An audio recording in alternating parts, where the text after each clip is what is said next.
हाँ भाई, most welcome आपका दोबारा ज्योग्राफी क्लासेज में। हम लोग पेंक के अपर्दन चक्र को पढ़ रहे हैं और पिछली क्लास में हमने पेंक की अपर्दन चक्र की दशाओं के बारे में पढ़ रहे थे। हमने प्रथम दशा, द्वितीय दशा पढ़ ली थी और तीसरी दशा की हम लोग चर्चा कर रहे हैं। तृतीय अवस्था में उत्थान एवं अपर्दन की दर बराबर होती है, जिसके फलस्वरूप निरपेक्ष ऊंचाई स्थिर होती है। इस अवस्था में उत्थान समाप्त हो जाता है तथा उच्चावच भी स्थिर हो जाता है। अब इसकी चौथी अवस्था,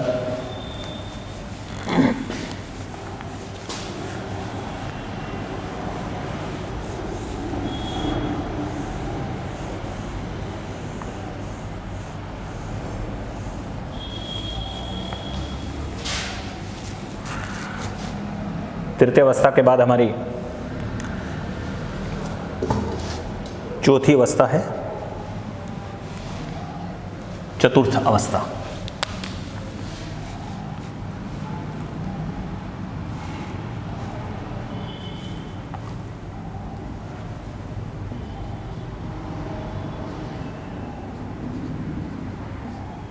चतुर्थ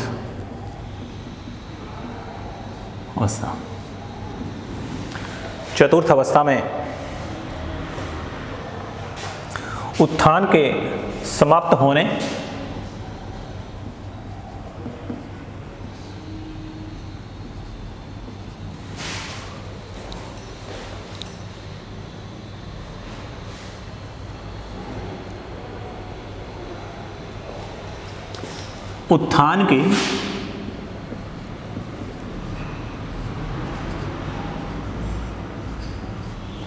उत्थान के समाप्त होने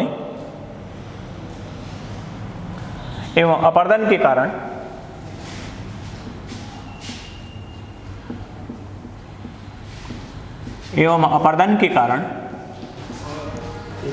उत्थान के समाप्त होने एवं अपर्दन के कारण निरपेक्ष ऊंचाई में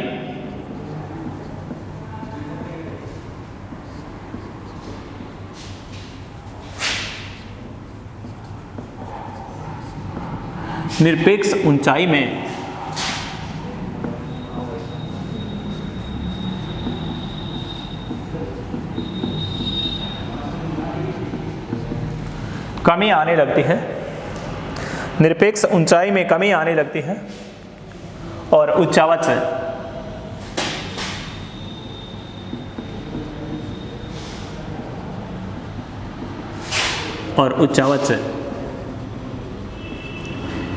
स्थिर हो जाता है। उच्चावच स्थिर हो जाता है। चतुर्थ अवस्था, उत्थान के समाप्त होने एवं अपर्दन के कारण निरपेक्ष ऊंचाई में कमी आने लगती है और उच्चावच स्थिर हो जाता है। अब अगली अवस्था है अंतिम पंचम अवस्था।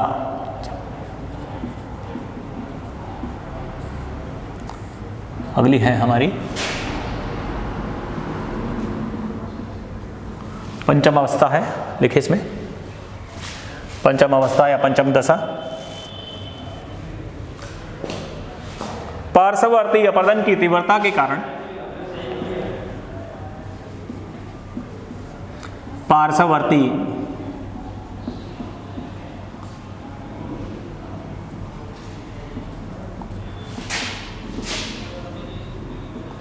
अपर्दन की तीव्रता के कारण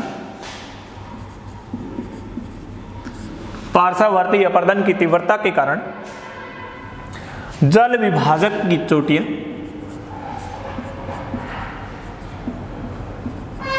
जल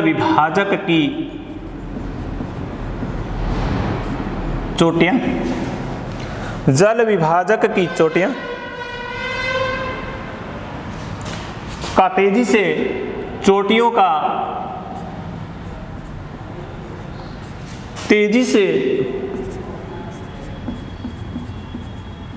अपर्दन होने लगता है, तेजी से अपर्दन होने लगता है, जिसके परिणाम स्वरूप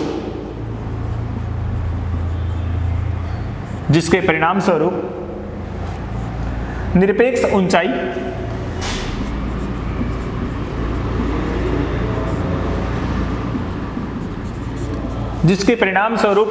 ऊंचाई एवं उच्चावच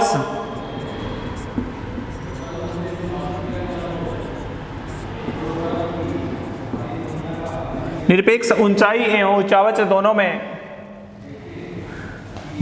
ही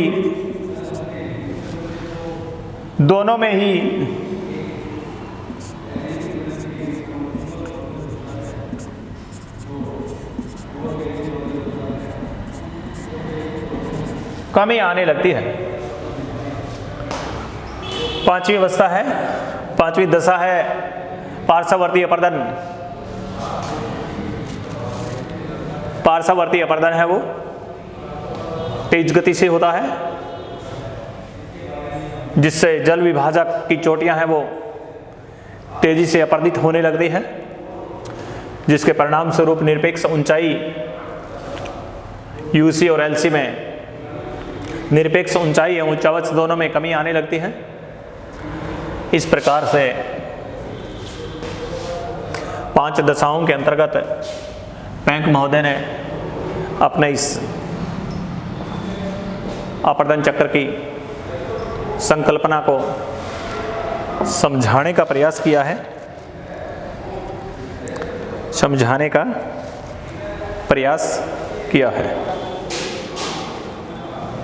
टाइपिंग बाद में फिर दूसरी कर शुरू कराऊंगा। करो तो 5-7 मिनट। हम लोग पिछली क्लासेस में डेविस और पैंक की अपर्दन चक्र संकल्पना पढ़ रहे थे। हमने पिछली 2 क्लासों में ग्राफ के माध्यम से उनको समझा था। अब सेक्शन बी की बात करते हैं हम लोग हमारे क्वेश्चन पेपर के हिसाब से। क्वेश्चन पेपर जो है उसमें सेक्शन 3 है, जो पहला सेक्शन ए है उसमें छोटे क्वेश्चन आते हैं, सेक्शन बी है उसमें मध्यम प्रकार के प्रश्न आते हैं, और सेक्शन सी की बात करते हैं तो उसमें डिटेल वाले क्वेश्चन आंसर पूछे जाते हैं। तो हम लोग डेविस और पैंक की तुलना करना चाहते हैं, और तुलना वाले जो प्रश्न हैं इस तरह के जो शब्द सीमा की बात करते हैं तो 20 सेक्शन के अकॉर्डिंग ये ज़्यादा सूटेबल बैठता है। छोटा प्रश्न पूछ लिया जाता है कि डेविस और पैंक के अपर्दन चक्र के तुलनात्मक अध्ययन को समझाइए या दोनों को एक साथ प्रस्तुत करिए। तो हम लोग बात करते हैं, आप लोग पहले टेबल बना लें, एक तरफ डेविस लिख लें और एक तरफ पैंक लिख लें, एक तरफ डेविस लिख लें और एक तरफ पैंक लिख लें, और इधर एक तीसरा कॉलम और बना लें जिसमें क्रम संख्या को, स्टेज को हम लोग देंगे, कौन कौन सी शब्दावली है वो कैसे क्या यूज होगी। तो सबसे पहले हम लोग बात करते हैं, अवस्था की बात करते हैं। तो डेविस ने अपने अपर्दन चक्र में 3 अवस्थाओं का जिक्र किया है। 3 अवस्थाओं के अंतर्गत डेविस का अपर्दन चक्र है वो पूरा हो जाता है, और तीनों अवस्थाओं में पहले में कहा गया है कि उत्थान की दर है वो तीव्रता के साथ होती है, अपर्दन है वो प्रारंभ नहीं होता, और द्वितीय अवस्था में कहा गया है कि अपर्दन की दर है वो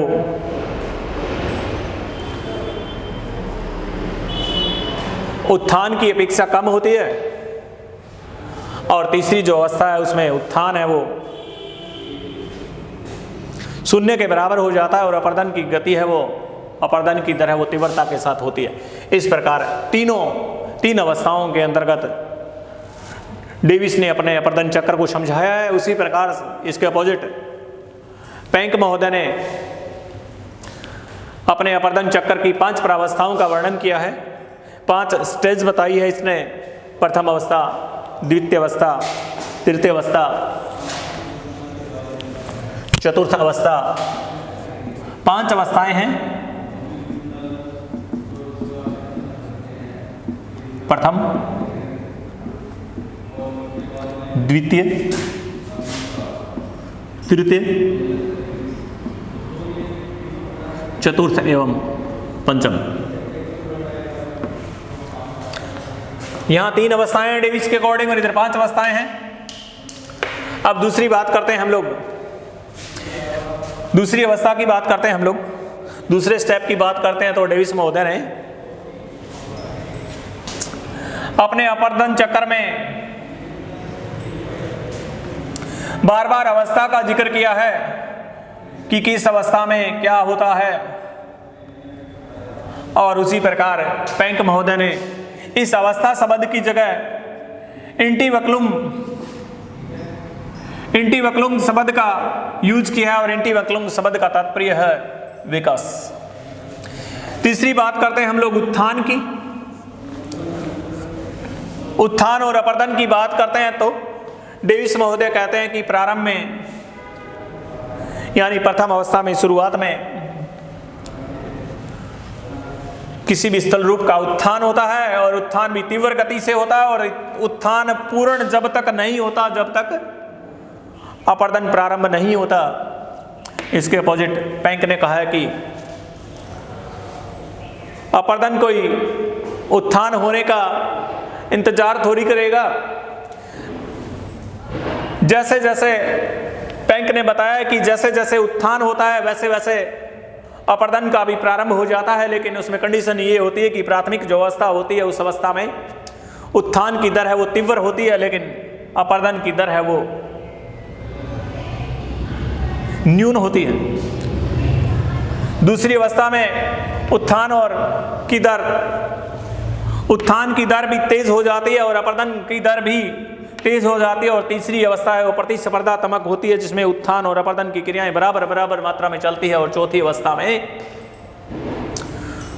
उत्थान है उसकी दर है वो गिर जाती है और अपर्दन की दर है वो तेजी से बढ़ती है। और पांचवी जो अवस्था है उसमें उत्थान है वो नाम मात्र का होता है और अपर्दन है वो तीव्रता के साथ बढ़ता है। फिर चौथी जो बात है, चौथी बात जो कही गई है अंतर वाली, कि डेविस ने अपना एक त्रिकुट सिद्धांत दिया है और त्रिकुट सिद्धांत में कहा गया है कि कोई भी स्थल रूप संरचना, प्रक्रम तथा अवस्था का प्रतिफल होता है।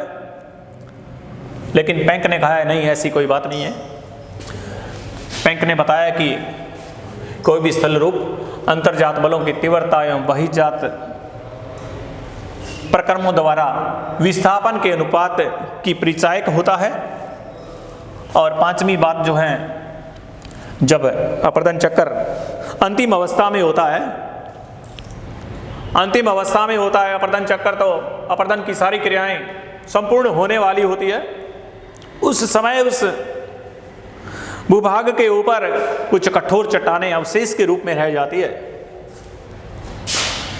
जिनको डेविस महोदय ने मोनोडोनाक कहा गया है और पेंक महोदय ने उनको एक खंबे जैसी आकृति पहाड़ियों के रूप में शेष रह जाती है, अवशेष के रूप में, अपशिष्ट पदार्थों के रूप में, जिसको पेंक ने इंसेलबर्ग कहा है।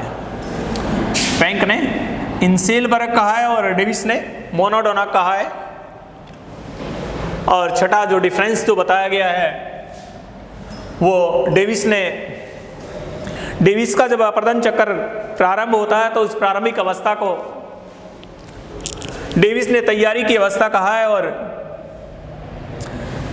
पेंक ने कहा है कि जब उत्थान प्रारंभ होता है, उस उत्थान प्रारंभ होने से पहले जो धरातलीय जो स्वरूप होता है उसको प्राइमारंभ कहा गया है। और जब अपर्दन चक्र पूर्ण होने वाला होता है, जब आकृति विहीन समतल मैदान में बदल जाता है, तो उसको एंड्रम्प की संज्ञा दी गई है। इस प्रकार से हमारे डेविस और पेंक के अपर्दन चक्र का तुलनात्मक अध्ययन हम लोगों ने किया है। इसको आगे की तरफ बढ़ाएंगे हम लोग।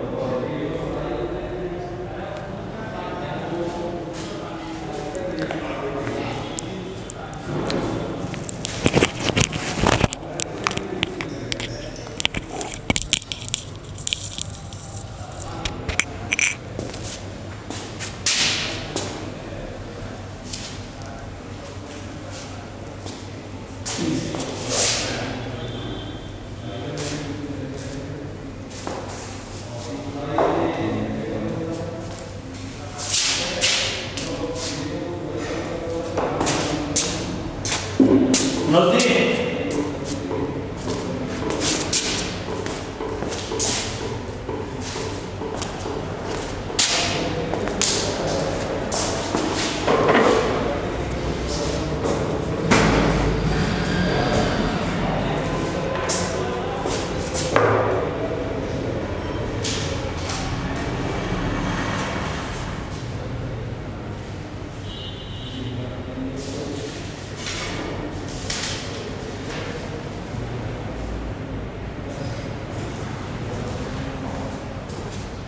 मनोज जी